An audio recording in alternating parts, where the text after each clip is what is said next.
Earth signs, tignan po natin kung ano yung mensahe para sa'yo ngayong araw. Keep in mind po na ito ay general reading lamang, so hindi po lahat ay makaka-relate, so be open-minded.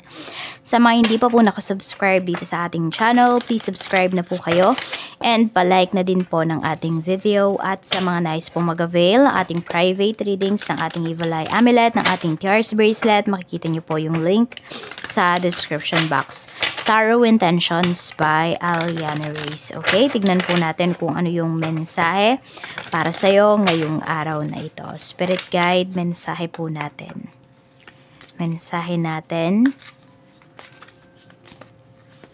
We have envy, haters, spiteful, jealousy. So, may naiinggit sa'yo dito, may nagsiselos. May hater ka.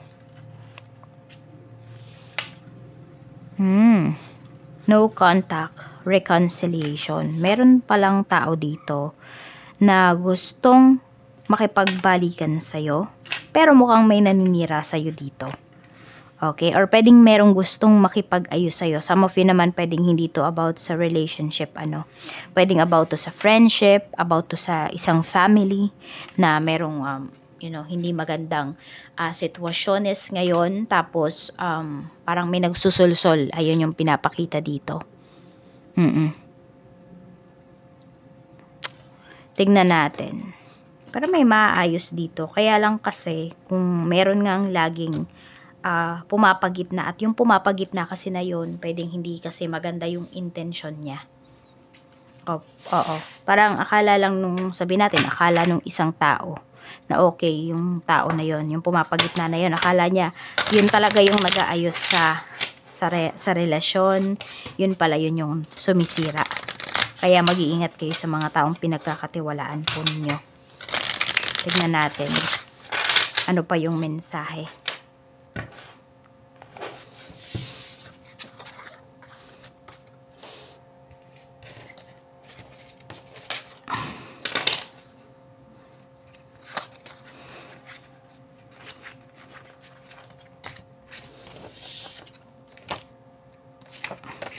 Tignan natin.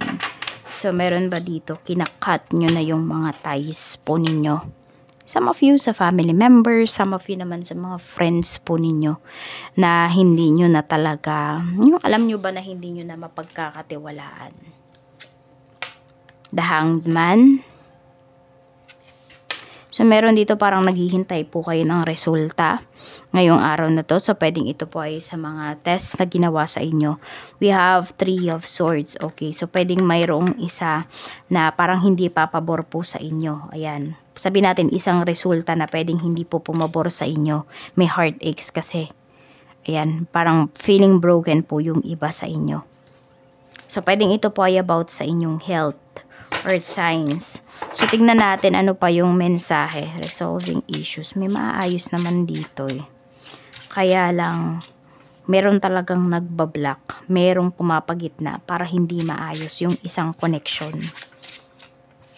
Tignan natin. Pagdating sa pamilya. Kamusta po ang pamilya, Spirit Guide? Kamusta po ang family? 2 of Cups. We have the Tower. You see? May gustong mag-usap dito.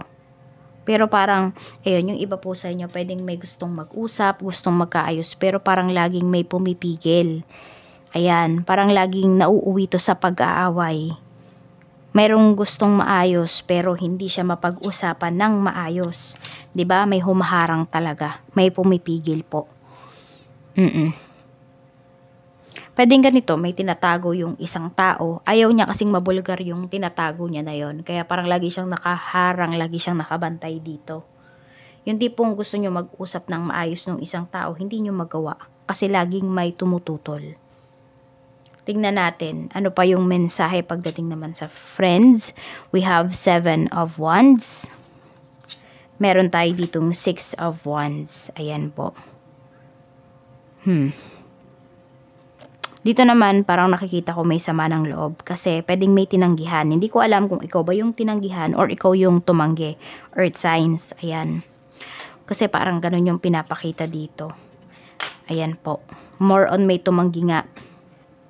Ayan, yung iba din naman dito, pwedeng may mga iniiwasan na talaga kayo ng mga kaibigan and mas naging tahimik po yung buhay ninyo simula nung ginawa nyo yon. Ayan. Kaya, ayun, parang okay na din yung iba po sa inyo. Hindi naman kayo nanghihinayang.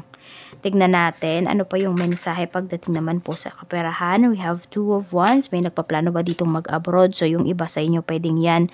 Medyo hindi po maging maganda yung resulta. Baka may hindi matuloy dahil nga sa medical. Ayan, meron parang bagsak yung iba sa inyo sa ibang test. So, ayan, yung iba dito, pwedeng, ito yung ay plano ninyo. So, pwedeng ginastosan nyo po ito at pwedeng hindi siya matuloy. Kasi nga, unang-una may naiinggit po sa inyo. Baka yung napapagsabihan nyo ng mga plano ninyo, ng mga ginagawa ninyo, yun pala yung naiinggit sa inyo. Kaya hindi siya natutuloy. Ayan po, maging tahimik lang daw po talaga kayo dito. Ayan yung sinasabi sa inyo ni Universe. If ever may mga gagawin kayo, do not share it with other people. Even your family members. As in, kayo lang talaga dapat yung nakakaalam.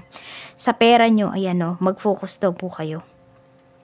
Magplano kayo ng mga gagawin nyo. Kasi pwede pa namang pwede pang lumago, pwede pang mag-grow yung money mo. Yung iba nga lang po sa inyo, natatakot kasi kayo. Oo, natatakot kayo na parang i-invest yung pera nyo sa ganito, sa ganyan. So, bago naman kayo syempre mag-invest, pag-aaralan nyo muna po yan. Sa mga naghanap naman ng work, tignan natin kung may matatanggap ka pa ba na good news dyan sa in-applyan mo. We have the moon. Okay, for some of you po, pwedeng napagpilian na to. At yung iba, sadly, yung iba sa inyo, pwedeng hindi po kayo napili. Kaya move forward. Ayun talaga yung kailangan nyong gawin. Oo, okay lang malungkot, pero kailangan nyo mag-move forward. Ayan, mukhang wala na kayong aasahan dito. So, ang gawin nyo po is, hanap na po kayo ng iba pang a-applyan. O, apply ulit kayo. Nakikita ko dito, pwedeng maging ano lang kayo dito eh. Parang, di ba, kunwari may hindi umattend, tapos walang napili dun sa mga na-interview, pwedeng kayo yung tawagan. Pero medyo maliit na chance yun kasi ngayon, syempre ang mga tao ay gagrab nila yung opportunity, hindi ba? So, ayun, medyo maliit na chance lang to. Kaya if I were you, is mag-ano na kayo, mag-apply na kayo sa iba pa. Tignan natin pagdating naman po sa mga may current job. We have 8 of Pentacles and we have 9 of Pentacles. So maganda, masipag, maganda yung trabaho, masipag kayo ngayong araw na to. Very productive po kayo. Ayan. So tignan natin. Wala naman kayong marereklamo pagdating dito sa inyong trabaho. Tapos feeling secure din kayo pagdating sa work. Check natin pagdating naman sa mga mag-start mag-business. Okay, wag mo na po kayo mag-start. Medyo ano pa kayo dito. Medyo nag-aalangan pa yung iba sa inyo. Marami pa kayong hindi alam pagdating dun sa business na gagawin po ninyo. So, wag kayong magmadali. Check natin pagdating naman po sa mga may negosyo na. Kamusta yung sales ninyo ngayong araw? Ace of Wands. Maganda po yung sales ninyo dito. Basta maging hands-on po kayo. Ayan o. Wag daw kayo magpapalampas dito ng mga kliyente. Tignan natin sa love life naman, current energy or love energy ng mga single mom, single dad at byuda. 4 of Pentacles. So, marami tayo dito na mga, ayan, yung mga nabanggit nga natin na energy kanina, ayan po, 4 of Pentacles. So, meron po dito siguro yung mga byuda at byuda, hindi pa sila nakaka-move forward talaga. So, pwede po na ang, you know, very ano kayo ngayon eh, parang, ano ba yun? Sabihin natin nag-hold on pa kayo dun sa ano po, sa loved ones ninyo na nag-pass away na. Oo. Tapos sa mga single din, ganun din. Sa ex po ninyo, parang hindi pa kayo ready.